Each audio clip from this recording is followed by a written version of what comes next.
మనసారా సీతారాముల వారిని తలుచుకోండి. ఇక్కడికి వచ్చారు కాబట్టి, వారి ప్రదేశానికి వచ్చారు కాబట్టి. జై శ్రీరామ్, జై శ్రీరామ్, జై శ్రీరామ్, జై శ్రీరామ్, జై శ్రీరామ్, జై శ్రీరామ్. అమ్మవారి చీరగుర్తులు చూడడానికి వచ్చారా మీరంతా? అవును. చీరగుర్తులు ఒకటే ఉండవమ్మ, పవిత్రమైన 9 గుర్తులు ఉంటాయి. అవి ఎక్కడెక్కడ ఉన్నాయో తెలియదు కాబట్టి మీకు తొక్కేస్తారని మ్యాట్లు వేసింది. ఆ మ్యాట్ మీద వెళ్తూ వెళ్తూ చక్కగా పవిత్రమైన గుర్తుల్ని తాకి కళ్ళకొద్దుకోవచ్చు. ఆ చివర కుర్రవాడు కనబడుతున్నాడా? అమ్మవారు ఈ నదిలో స్నానం చేసి ఆరవేస్తే అమ్మవారి చీర అచ్చు ఆ రాతి మీద 5 రంగులతో అచ్చుగా పడింది. ఆరవేసిన అచ్చు ఉంటుంది. ఇలా చుట్టూ తిరిగి వెళ్తే అమ్మవారి చీర అక్కడ చూపిస్తారు. ఉండండి, మీరు దాన్ని తర్వాత పెట్టుకుందరు. పూర్తిగా చెప్పిన తర్వాత అదేంటో తెలుసుకున్న తర్వాత మీ కోరిక ఏంటో చెప్పుడు దాన్ని పెట్టుకోండి. అక్కడికి వెళ్తే అమ్మవారి చీర ఉంటుంది, చక్కగా తాగి దాన్ని పెట్టుకోండి.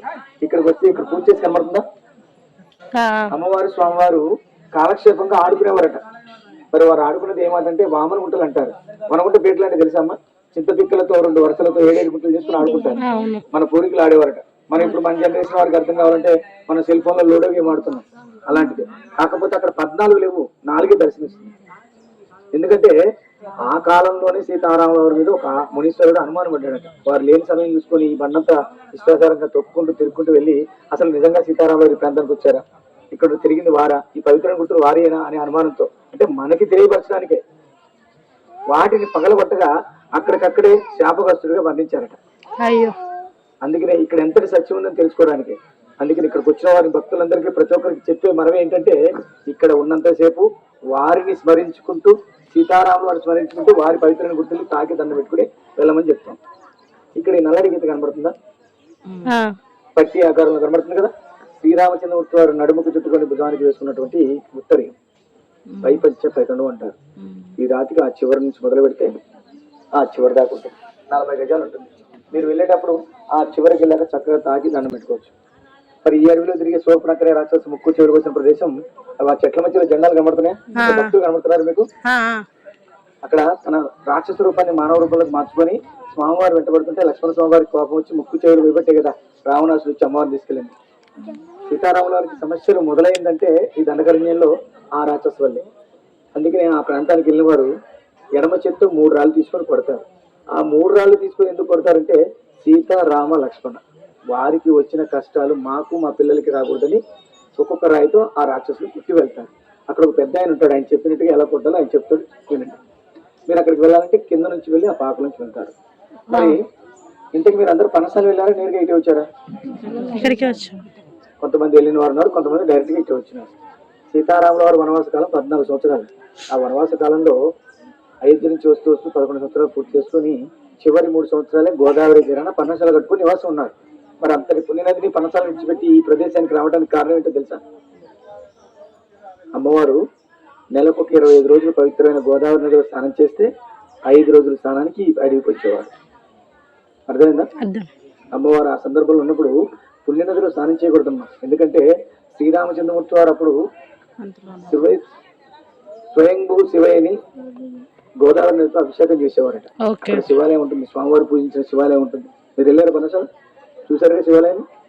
స్వామివారు పూజించిన శివాలయం ఉంటుంది. ఆ కాలంలో ఋషులు మునీశ్వరులు యజ్ఞాలు కూడా యాగాలు కూడా చేసుకునేవారు.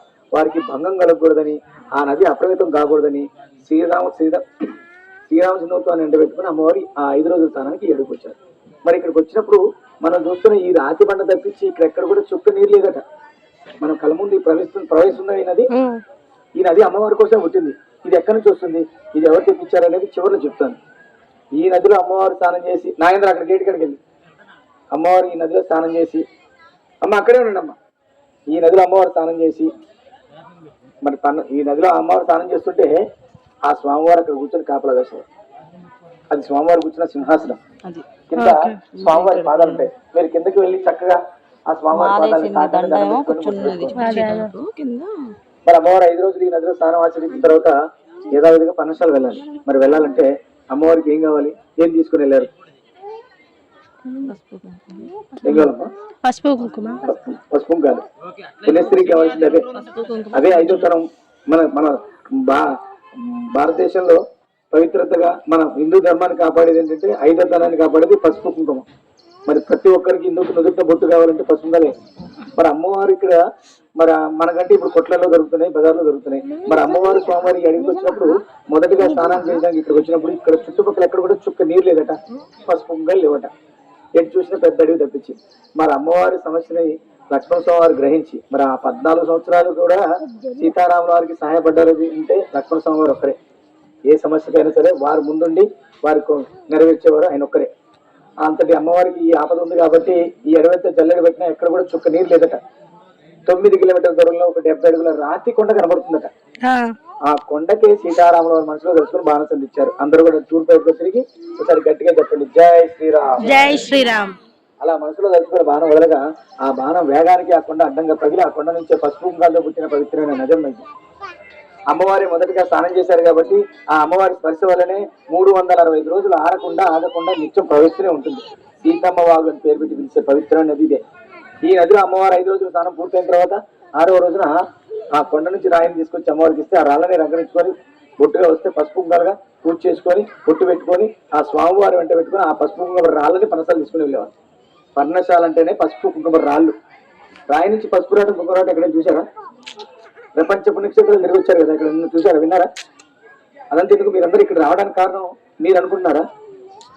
ఇక్కడికి రావడానికి కారణం శ్రీరామచంద్రమూర్తి వారి ఆజ్ఞ ప్రకారంగా మీరు వచ్చారు. ఆయన వరమిస్తేనే వచ్చారు ఇక్కడికి. నా దగ్గరికి రెండంటేనే వచ్చారు. మనం ఎప్పుడైనా అనుకుని గుర్తుపెట్టుకోండి, మనం వెళ్దాం పుణ్యక్షేత్రానికంటే వెళ్ళలేరు, ఆయన పిలిచినప్పుడే వస్తారు. అది మీకు ఈ టైంలో పిలిచారు కాబట్టి వచ్చారు ఇక్కడ. మరి అంతటి పుణ్యక్షేత్రానికి వచ్చారు కదా, ఇక్కడ పవిత్రమైన గుర్తులు ఎంత స్వచ్ఛంగా కనబడుతున్నాయో ఆ అమ్మవారి బొట్టు కూడా ఇక్కడ ఆ బల్ల మీద ఉన్న చూడండి. ఒక రాయి నుంచి పసుపు వస్తుంది, ఒక రాయి నుంచి కుంకుమ వస్తుంది. ఈ చేతులు విశిష్ట బొట్టు అంటారు.